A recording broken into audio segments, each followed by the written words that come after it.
All right, class of 2019 AP Stats, holla. So this is a semester one review for your final exam. Anybody who's not paying attention can reference this later. I don't think that it's going, so I'm gonna stand in front of the webcam really quick. I don't think it's actually recording that, but it is designed to be taking the screen. So if you see it on the screen, it should be recorded along with voice. So please make sure that anything you say is school appropriate. Sammy, I'm looking in your direction. If it's on the study guide, there's a real good chance you're going to be tested on it on Thursday. So let's start pretty basic. Give an example of a quantitative variable. Any of you? Go ahead, Naomi, first. Time it takes paint to dry. That's so like why? I feel like she could. Well, she might. Maybe it's her hobby. That's fine. Really quick, you could say time basically with anything. So time to, or how many of anything. So how many buckets of paint in order to paint that house. Sierra, did you have one? Say it a little louder. How many pets do you own? Sure. Anybody else want to contribute? Age, IQ, score. Sure. What are the types of graphs that we could display with that? Histogram. Histogram, dot plot. Box plot. Yeah. That's a great question. So let me pause because I have two questions on the table really quick. First, Sammy said box and whiskers. Box plot is the same thing. Yeah. Now, Sierra, you brought up bar graph. A bar graph is really more of a categorical because the difference between a bar graph and histogram you really want to think about is, do the spaces between matter? If the spaces don't matter, then you can consider it a bar graph. If the spaces do matter, meaning there's zero of something, then you call it a histogram. Stacked bar chart is which one? So it sounds like we're ready to move on to categorical. What are some categorical variables? Naomi, go ahead. Now, when you say types of paint drying, are you referencing the brand or the color? Yeah, let's do brand. Brand of paint that dries. Air paint, and then I don't know some other brands. Brand of paint. Josh, I heard something. Eye color. Anybody else? Over here? Types of pet. Did somebody say hat? Say what? Favorite team?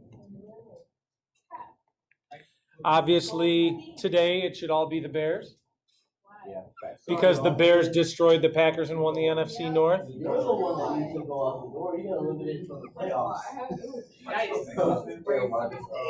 Which reminds me, I should probably switch from green to blue writing. What type of graph could we use for this? Go ahead. Nice. Pie chart. Frequency table works. That is just a table. Frequency basically tells you how many of something. So if we said, really quick, hold on. I want to build on that. Frequency table tells you how many of something. If I said favorite team and 12 of you raise your hand with the Bears, 2 of you raise your hand with the Cubs, 1 of you says the Chicago Fire, and then 5 of you say Chicago Bulls, that's a frequency table. How many respond to something? Now, you could also build that into a relative frequency table. Do you remember what relative frequency means? Nope. It rhymes with %. Yes, changing all of those into a percentage. So if I said what? 12 of you would respond with Bears. If I said 12 out of the 24 people in class, changing that 12 to a 50% changes it to a relative frequency table. Relative, and then stacked bar chart you could use as well.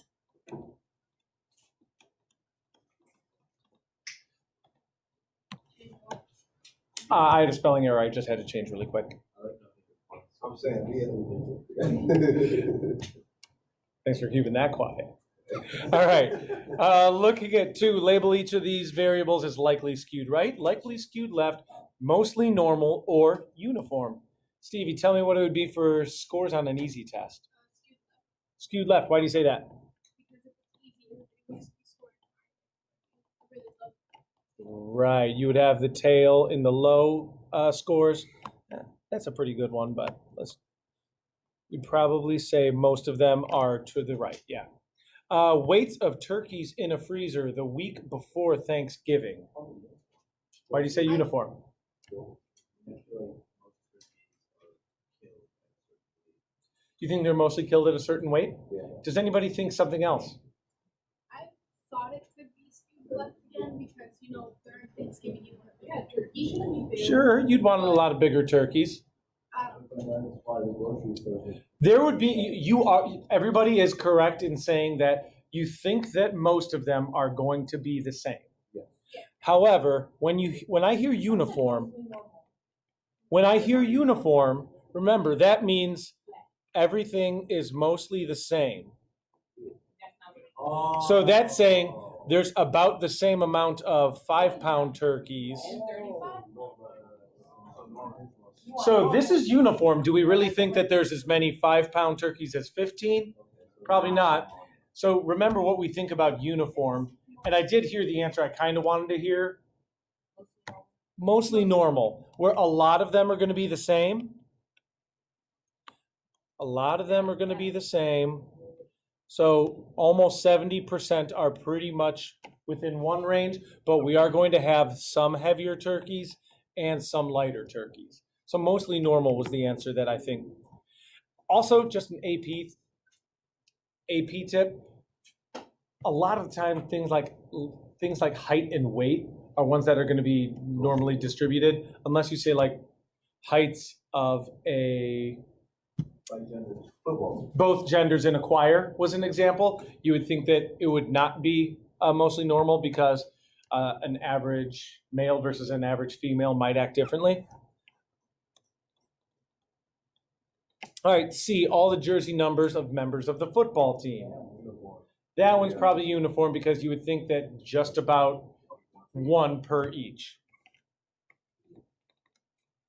Each player typically has only one number, unless there's something I'm clearly missing. You had 2? What was your numbers? 45 and 12. All right. Inches of snowfall in southern states. Skewed right. Why do you say it? There's going to be a lot of low, and then, some of the northern half of the southern states might get a little bit, but that would not be common. Compare the median and mean of the distribution of heights of students over there. Where's the mean? Where's the median? Go ahead, Patel, you can say it. Median will be used because this graph is skewed left. Mean is used when graph is symmetric. Okay, so I'm going to make that as 2 bullet points, but I don't think it answered the first part. Mean So- is in the center, whereas mean is skewed down in the tail. Right, so what I'm looking for is that, you're right, the mean is in the skewed half, it's pulled into the tail. That was do you remember the example we gave when there was, I think it was 5 people in a restaurant and then Tom Brady walks in? So, yeah, 5 people's salaries, all being very average, predictable in a restaurant, where the mean and median would be pretty close. But then you walk in, or then Tom Brady walks in, and all of a sudden that mean salary skyrockets and the median stays right about the same. So you would still, in this one, you would still see a median pretty much towards the center, but the mean is going to be pulled into the tail. So in this case, we'd see